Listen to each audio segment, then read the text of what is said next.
Never piss off a rich redneck. This is a story about my grandparents' Friday. I was a young teen, but given the outcome, this story has stuck with me. I've sat on this story for a while, but it's so satisfying to see a gaggle of Karens taken down a notch that I figured I'd share. For the sake of this story, we will call my grandparents Free William. Now, my grandparents knew William from way back. My grandmother knew him from school and my grandfather met him after marrying my grandmother. Anyways, in the 60s Grandma was a manager at the 7-Eleven. William led a crew that went there every day. It was the only gas station in a 30-minute radius, so everyone knew everyone in that sleepy coastal town kind of way. Now, one day William was doing a job down on the waterfront and slipped, fell, and broke his back. While he was healing from the operation and was broke as a joke, my grandma would always make sure him something to eat that she'd pay for when the crew would come in to grab their snacks and gas up, knowing William would simply skip the meal to save the money for his own family. My grandpa also took him to several doctor appointments since William couldn't drive for a while and his tiny little wife couldn't wrangle him into a car by herself. William never forgot that. 20 years later, when he sold off his now very successful business and was a millionaire about 20 times over, he promptly told 90% of the world to go to hell but kept those that had always been there for him close.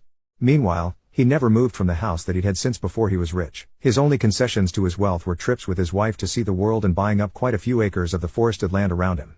If you weren't as free, you'd take him for every other blue-collar worker in the town. There was absolutely nothing obvious to show that he was worth tens of millions of dollars. After his wife died in the 90s, William decided to take up a new hobby. As he lived outside of the city limits, he set up a sawmill and woodworking shop, got all the proper permits and everything. The saws were in a big old enclosed building in the middle of all that land, so in all honesty, so no harm no foul, right? Wrong. The family that owned the forest behind William's land had just sold it to developers. Thus, the new luxury gated neighborhood, the first in the area, was born. Enter a plethora of Chads and Karens who were mostly from up north and had moved down south to take advantage of the better weather and the nearby beach. It didn't take long before they decided to take offense to his little business venture on the other side of the 10-foot tall wall of their neighborhood because it didn't fit with the image of their community. You know, the community he was decidedly not a part of. So, they sued him. Didn't even try to start a dialogue with him, just up and sued him. William was livid. He was your typical coastal redneck and he would be damned if those damn Yankees told him what to do on his own property that was not within city limits nor located in an hoa. William countered with professional noise studies that showed that some of the kids in that neighborhood drove vehicles that made more ambient noise than his little operation. Nope, the people in the neighborhood simply threw more money at the lawyers to continue on with the lawsuit. Essentially, their plan was to bleed him dry. Their lawyers, who were not locals, actually told William's lawyer that he should probably advise his client to close the shop so that he wouldn't up bankrupt due to the resources being thrown at him from the homeowners.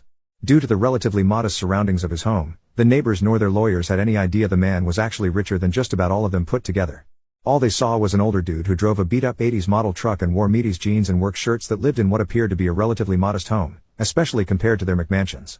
When William's lawyer told him about that conversation, William lost his effing mind. I clearly remember his screeching into my parents' driveway in that old work truck, cussing up a storm and ranting and raving before he even got in the house.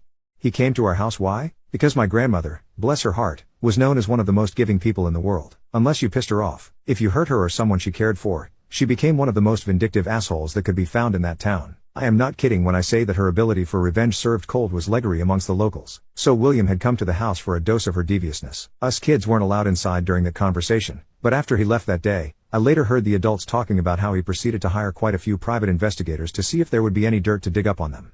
By them, I mean the dozens of people in that neighborhood that were a part of that lawsuit. Lo and behold, there was apparently copious amounts of dirt to be had. I still remember him positively crowing about it to my grandparents one fine summer day months later. That 60-something-year-old man was as gleeful as the proverbial kid on Christmas morning. Why? Because after he learned what his little private army dug up, he started making some phone calls to various acquaintances in high places. The ensuing fallout meant that the lawsuit was dropped. There was quite a list of misdeeds that were discovered, but the ones that I heard talked about by the adults that stick out are, there were more than a handful of individuals that owed back child support. William very helpfully had the private investigators provide the mother's updated address and employment information so that they could pursue said child support/garnishment if they wanted to.